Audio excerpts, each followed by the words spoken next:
O homem de olhos pretos. O que vou contar agora já contei tantas vezes que perdi a conta. Da mesma forma, perdi a conta das piadinhas que sempre fizeram comigo por causa dos fatos que vou narrar. É tudo verdade, mas, acredite ou não, eu vivi uma experiência que nunca gostaria de ter vivido. Foi tão traumatizante que, além de nunca mais esquecer, a partir do ocorrido nunca mais tive uma única noite de sono por completo.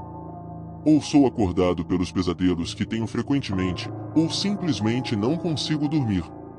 E é justamente em uma dessas noites de insônia que escrevo este relato para o canal Contos da Escuridão, que tanto gosto.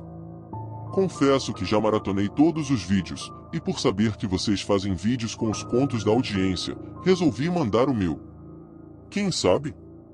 Obviamente, vou trocar os nomes das pessoas, porque não quero problemas com ninguém. Mas, só vou trocar os nomes, o resto continua da mesma forma que aconteceu e que eu me lembro de forma tão vívida. Vamos lá. Era uma tarde abafada de verão no Rio de Janeiro, em 1986, quando os contornos da minha juventude começaram a se desfazer em sombras. Eu, Alexandre, vivia os dias despreocupados típicos de qualquer jovem da minha idade, entre idas à praia e encontros com amigos.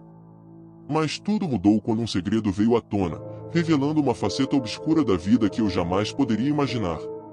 Meu melhor amigo, Gabriel, e eu compartilhávamos tudo, sonhos, risadas e até segredos que jurávamos levar para o túmulo. Mas havia um segredo que nem mesmo Gabriel ousava contar, de tão sórdido que era. Certo dia, enquanto jogávamos bola na rua, a bola rolou para dentro da garagem da casa de Gabriel. Ao entrar para pegá-la, me deparei com uma cena que gelou meu sangue. O pai de Gabriel estava debruçado sobre algo que parecia um pequeno altar improvisado, murmurando palavras que não compreendia, rodeado por velas e objetos que me eram estranhos. Seu olhar, quando percebeu minha presença, era de quem via um intruso desvendar um segredo sombrio. Gabriel, percebendo minha perturbação, confidenciou-me mais tarde que seu pai realizava trabalhos para pessoas que desejavam resolver desavenças de maneira, digamos, pouco convencional. Um desses trabalhos envolvia um vizinho do bairro, com quem seu pai tinha uma rixa antiga, motivada por uma disputa fútil sobre a demarcação de um terreno. A trivialidade da questão contrastava grotescamente com a gravidade das intenções. 4 meses após esse dia, o vizinho em questão faleceu subitamente. A notícia correu pelo bairro como fogo em mato seco, alimentada por cochichos e olhares acusatórios.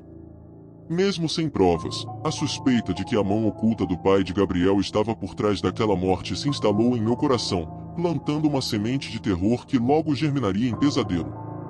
A confirmação veio de maneira ainda mais assustadora. No velório, entre sussurros de pêsames e o cheiro penetrante de flores misturado ao da cera, vi algo que desafiou a minha sanidade. Seja bem-vindo ao canal Contos da Escuridão. Obrigado por se inscrever, ativar as notificações e deixar o seu like neste vídeo. Imagine desvendar os segredos mais sombrios da noite com o Grande Livro dos Vampiros, uma coleção que redefine o horror e a sedução através das penas de mestras da literatura sobrenatural. Esta antologia única reúne 35 contos que exploram a essência imortal dos vampiros, de lordes sensuais a criaturas irremediavelmente malignas, criados por ícones como Anne Rice e novas vozes que moldam o gênero. Em suas mãos, uma obra-prima de 724 páginas com capa dura exclusiva e design impecável, prometendo não apenas uma leitura, mas uma experiência que transcende o tempo e a morte. O link está na descrição. Eram daqueles silêncios que pesam mais do que o próprio ar, saturado de luto e um tipo de expectativa que você não consegue nomear. Andando entre os presentes no velório, senti algo estranho borbulhando no meu estômago, uma sensação de que algo estava terrivelmente errado.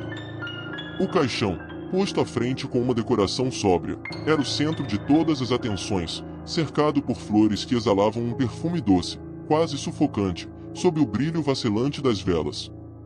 Foi quando eu o vi. Ao lado do caixão, tão real quanto qualquer pessoa viva ali, estava ele, o falecido. Vestido exatamente como colocaram para o descanso eterno, mas com um detalhe que gelou o sangue nas minhas veias, seus olhos eram negros, profundamente negros, sugando qualquer traço de luz que ousasse se aproximar. Eu pisquei, 1, 2, 3 vezes, na vã esperança de que fosse apenas um truque da minha mente, um reflexo da dor e do cansaço. Mas não, ele permanecia lá, olhando diretamente para mim, ignorando todos os outros que choravam e murmuravam preces. Ninguém mais parecia vê-lo, presos em seu próprio luto, incapazes de perceber a assombração a meros passos de distância. Um arrepio percorreu minha espinha, e por um momento, quis gritar, correr, fazer qualquer coisa que me afastasse daquele olhar vazio que parecia me engolir. Mas eu estava paralisado, incapaz de mover um músculo sequer. Minha boca se abriu em um apelo mudo por socorro que sabia não viria. Não sei quanto tempo fiquei lá, imóvel, preso naquele olhar que parecia atravessar minha alma. De repente, tão abruptamente quanto apareceu, a visão se desvaneceu, deixando-me ali, trêmulo e sozinho com meu terror. Olhei ao redor, desesperado por algum sinal de que não estava sozinho nessa experiência aterradora, mas todos continuavam imersos em suas dores, alheios ao impossível que acabará de presenciar. Eu sabia que não podia falar sobre isso, que ninguém acreditaria. Diriam que a dor estava brincando com minha cabeça, que o luto me levou à loucura. Mas dentro de mim, uma certeza sombria se instalou. O que eu estava vivendo ali era, infelizmente, muito real. Naquelas noites subsequentes ao velório, em 1986, começou uma saga de terror que jamais imaginei viver. Cada noite se tornou um teatro para uma perseguição implacável, encenada por uma entidade de olhos tão negros quanto a noite mais sombria. Era como se aqueles olhos fossem portais para um abismo sem fim, e eu, infelizmente, havia me tornado o foco de sua atenção indesejada. A primeira vez que ele me visitou após o velório foi uma noite que marcou minha alma para sempre. Eu havia acabado de apagar a luz e me deitar, tentando encontrar algum conforto no sono, quando senti uma presença no quarto. Meu coração congelou quando, ao abrir os olhos, me deparei com ele parado ao lado da minha cama, observando-me com aqueles olhos negros. Não houve som, não houve movimento, apenas o olhar que tudo consumia. Essas visitas se tornaram uma rotina terrível. Todas as noites, ele estava lá, sempre me observando, nunca dizendo uma palavra. Eu gritei, corri, orei, mas nada afastava aquela assombração. Ele era uma sombra que me seguia, um lembrete constante do velório e do segredo terrível que eu havia descoberto. Tentei contar aos meus amigos, à minha família, sobre as aparições, sobre o medo que agora dominava minha existência. Mas quem acreditaria?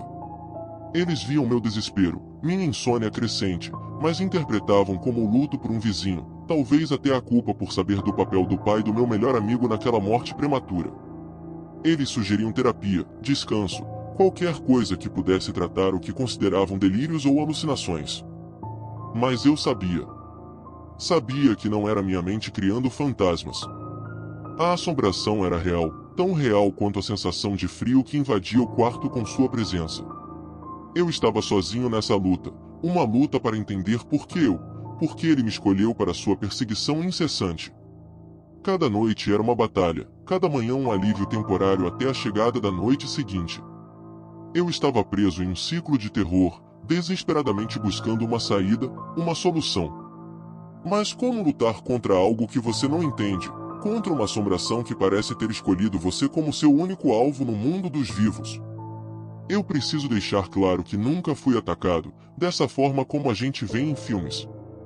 A assombração não fazia nada além de ficar no meu quarto, olhando para mim, movendo a cabeça em diversas direções, perturbando o meu descanso. Ele não me tocava, não vinha na minha direção, não esboçava som algum. Mas, aquilo era de enlouquecer. Naquelas longas noites de 1986, eu aprendi o verdadeiro significado do medo. A decisão de buscar ajuda não veio fácil. As noites de tormento sob o olhar daquela assombração de olhos negros me levaram ao meu limite. Sabendo que não havia outra opção, procurei Gabriel, meu último fio de esperança.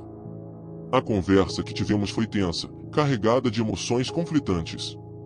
Gabriel, apesar do choque inicial, concordou em me levar até seu pai, o arquiteto daquela tragédia sobrenatural que agora me perseguia. A casa de Gabriel, uma vez um lugar de risadas e histórias compartilhadas, agora parecia sombria, quase como se estivesse impregnada da mesma escuridão que agora me seguia. Seu pai, um homem de feições duras e olhar penetrante, nos recebeu com um silêncio que parecia pesar mais que o próprio ar. Quando expliquei o motivo da minha visita, sua primeira reação foi de total desdém. O José mereceu o fim que teve. Mereceu tudo o que está acontecendo com ele. Ele esbravejou, o rancor tingindo cada palavra.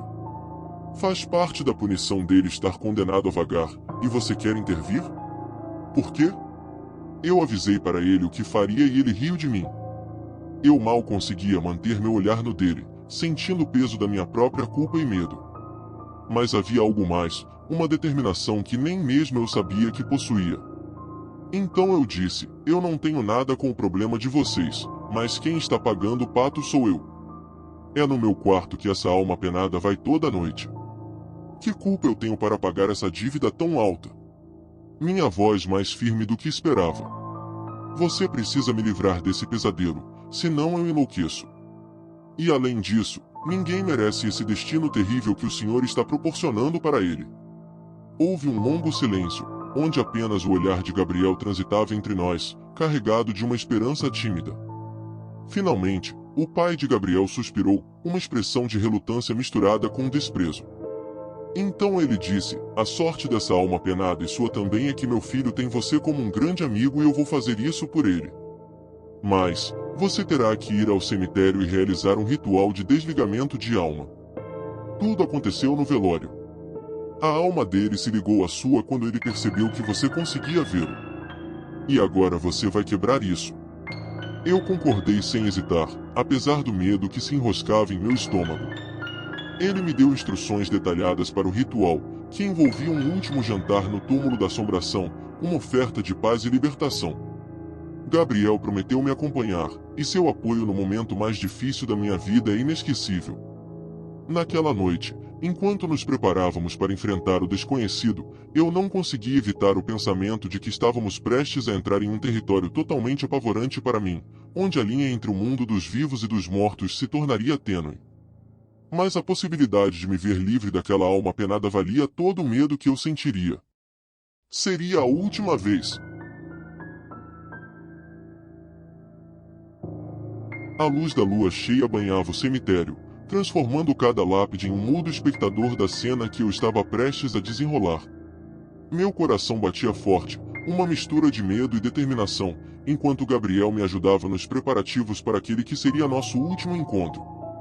A pequena mesa posta ao lado do túmulo, com velas pretas e vermelhas que me deixavam ainda mais assustado, refletia meu respeito e minha esperança de paz, coberta por pratos de comida caseira e um copo de vinho, promessas de uma despedida honrosa. O vento frio da noite trazia consigo uma tensão palpável, mas eu estava resoluto. Aquela era a minha chance de encerrar o ciclo de terror que havia se enraizado em minha vida desde aquele encontro fatídico. E então, ela surgiu das sombras, a assombração de olhos negros, a encarnação de um remorso eterno. Seu olhar encontrou o meu, e por um instante, o mundo ao redor pareceu congelar. O medo simplesmente me dominou mais uma vez. Foi Gabriel quem me ajudou. Ele percebeu que eu estava congelado e disse, ele está aqui? Eu respondi que sim. E ele, então fale, vá em frente. E aquela assombração me encarando de perto, como nunca antes tinha acontecido. Respirei fundo, encontrando força nas palavras de Gabriel. Com a voz carregada de emoção, comecei a falar. Eu reconheço que você foi condenado a este destino pela ação de outra pessoa, e por isso, peço seu perdão por essa pessoa que te fez mal. Peço perdão também por estar com medo e não saber lidar com essa situação. Eu estou morrendo de medo, apavorado, apesar de você nunca ter me feito um mal real, a não ser pela sua própria presença. Mas, mesmo assim, imploro que encontre sua paz, que você siga em paz e me deixe em paz. Que este jantar coloque fim no seu sofrimento e seja o início da sua próxima etapa de existência. Levantei o copo de vinho em um brinde simbólico, um gesto de despedida e de libertação. Eu disse, por favor, encontre a paz e me deixe encontrar a minha. A alma permaneceu imóvel, me observando, e de repente, o seu corpo deu meia volta, enquanto a sua cabeça ainda estava voltada na minha direção e seus olhos pretos sobre os meus. Aquela visão quase me fez desmaiar. Foi Gabriel que me segurou quando percebeu que eu estava desfalecendo. Eu ouvi ele dizer: "Aguente, já está no fim." De repente, a cabeça se virou na mesma direção do corpo, se endireitando. Foi terrível, mas não tirei os olhos dela. A alma então começou a caminhar. Bem lentamente, como se não quisesse ir. Ela voltou o rosto para mim mais uma vez. Então eu disse: "Perdoe quem fez isso e descanse. E me deixe descansar também, por favor." Então, ainda me olhando, ela foi para detrás de uma lápide e simplesmente sumiu atrás dela. Fiquei ali, no silêncio, contemplando o espaço agora vazio, invadido por uma sensação de alívio. Aquele jantar foi nosso adeus, o fim de uma jornada compartilhada de dor. Desde então, graças a Deus, nunca mais vi aquela assombração de novo. E espero que permaneça assim até o fim dos meus dias. Ficamos por aqui hoje. Eu espero que você tenha gostado desse relato. Me deixe saber a sua opinião nos comentários. Lembre-se de deixar o like se você gostou. Continue comigo em mais contos de terror assustadores. Basta clicar em um dos 2 vídeos que estão aparecendo para você agora.